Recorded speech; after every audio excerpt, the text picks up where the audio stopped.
सर्वांना जय भीम.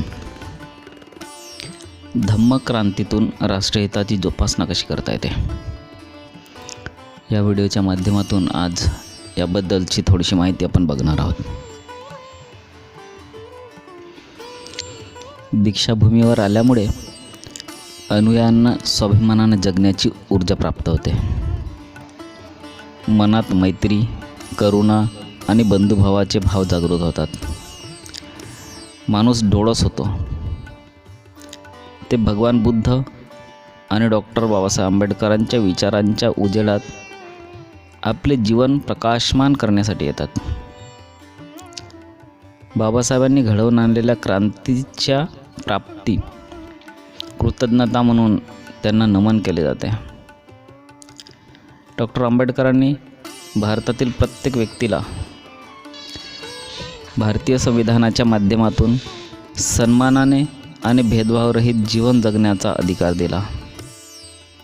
तर धर्मांतराने नागरिकांना आपले जीवन सुखी, आनंदी आणि कल्याणकारी करण्याचा मार्ग दाखविला. डॉक्टर आंबेडकरांनी बुद्ध धम्माच्या स्वीकाराची कारणे 31 मे 1936 रोजी नायगाव, मुंबई येथील अखिल मुंबई इलाका महार परिषदेच्या भाषणात आणि मुक्तिकोणपथे या ग्रंथात स्पष्ट केलेली आहे. त्यात बाबासाहेब म्हणतात, बौद्ध धम्म स्वातंत्र्य, समता आणि बंधुता या 3 मूलभूत सिद्धांताची शिक्षा देतो. बौद्ध धम्मच माणसामाणसातील भेद, शोषण आणि विषमता थांबवू शकतो.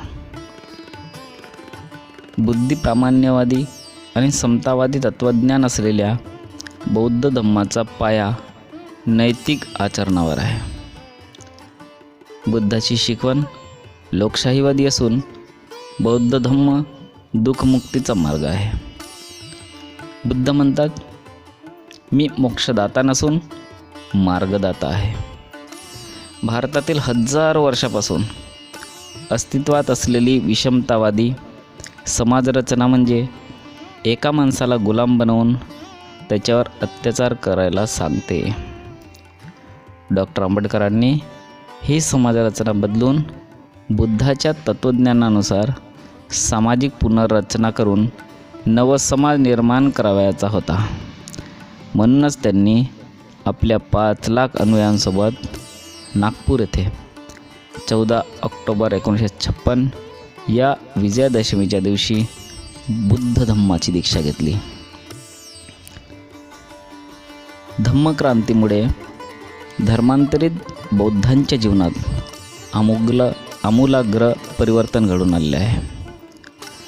धर्मांतरित बौद्ध समाजाची मागील 63 वर्षातील प्रगती कोणाच्याही नजरेत भरण्यासारखी आहे.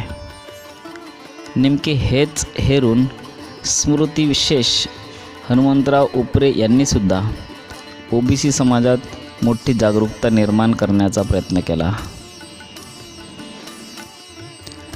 त्यासाठी त्यांनी सत्यशोधक ओबीसी परिषद ही संघटना उभी केली. हनुमंत उपरे काका म्हणतात, धर्म ही कपडे बदलण्या एवढी सोपी बाब नाही, तर ही मानसिकता बदल करण्याची प्रक्रिया आहे.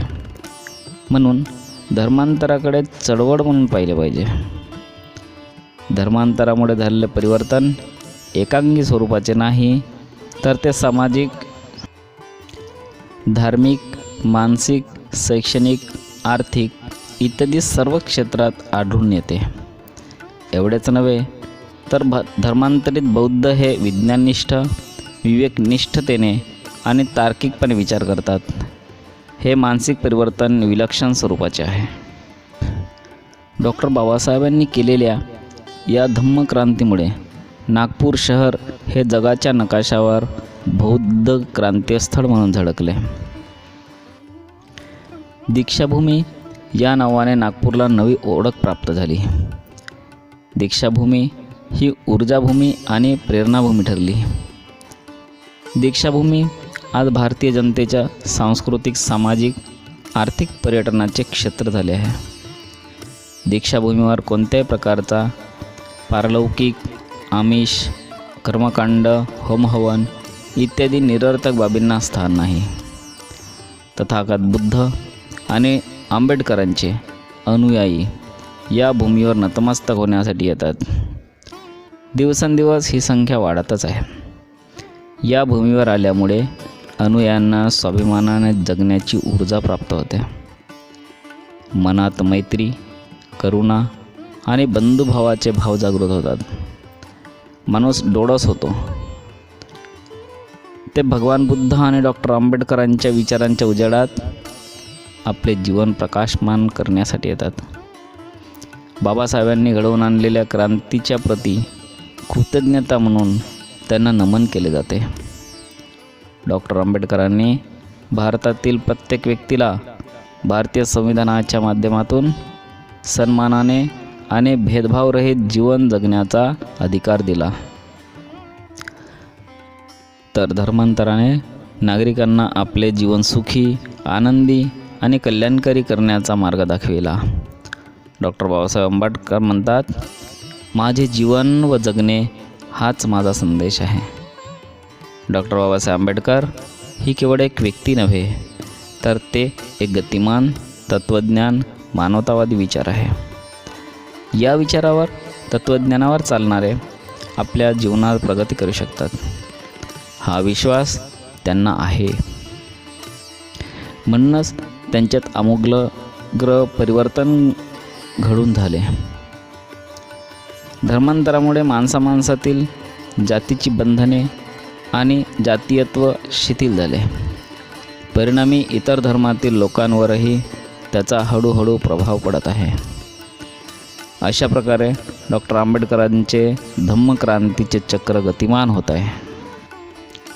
हजारो वर्षाच्या अन्याय अत्याचाराचा बदला घेण्याच्या दृष्टीहेतूने डॉक्टर आंबेडकरांनी धर्मांतरण केले नाही, हे लक्षात घेतले पाहिजे. धम्माच्या माध्यमातून देशातील जनतेत बंधुता, मैत्रीभावना रुजविण्याचाच त्यांचा विशाल दृष्टिकोन होता. भारत देश आणि भारतीय संस्कृतीच्या प्रेमापोटी त्यांनी भारतीय संस्कृती संवर्धित असलेल्या बौद्ध धम्माचा स्वीकार करून आपले राष्ट्रप्रेम सिद्ध केले. डॉक्टर आंबेडकरांच्या धर्मांतराला राष्ट्रहिताचीच किनार लाभलेली आहे, हे स्पष्ट होते. धम्मदीक्षा देताना बाबासाहेब म्हणतात, मी भारतातील मूळ संस्कृतीशी अस्पृश्यांची नाळ जोडली असून जगातील बौद्धांशी बंधुत्वाचे नाते जोडून दिले आहे. अलीकडे भारतातील जनतेच्या मनात एकमेकांविषयी द्वेष भावना वाढत आहे आणि त्यामुळेच देशाला बुद्धाच्या प्रज्ञाशील, करुणा आणि मैत्री भावनेची आवश्यकता आहे. याचा विचार प्रत्येक भारतीयांनी करणे आज गरजेचे आहे. धम्मचक्र प्रवर्तन सोहळ्याप्रसंगी बहुजनांना बुद्धाचे कल्याणकारी तत्त्वज्ञान समजावून सांगणे गरजेचे आहे. तशा कार्यक्रमांची आखणी करून लौकिकाला साजेसे करण्याच्या दृष्टीने संघटनांनी आपापल्या परीने कार्य करावे. बुद्धाचे तत्त्वज्ञान येणाऱ्या पिढीत रुजविण्यासाठी विविध प्रश्नमंजुषा, निबंध, वक्तृत्व, नाट्यलेखन, काव्यलेखन, चित्रकला अशा स्पर्धा व्हाव्यात. या प्रसंगी नको असलेल्या गाण्यांचा मारा टाळला पाहिजे. दीक्षाभूमीतील स्मारकात गेल्यावर हात जोडून दर्शन घेऊन बौद्ध असण्याचे समाधान मानून घेण्यात येणे म्हणजे देवाखावा करणे होय. त्यामुळे यसा धम्मचक्र प्रवर्तन दिनी धम्म प्रचारासाठी प्रत्येकाने माझी भूमिका काय, माझे योगदान किती यावर विचारमंथन करणे आवश्यक आहे.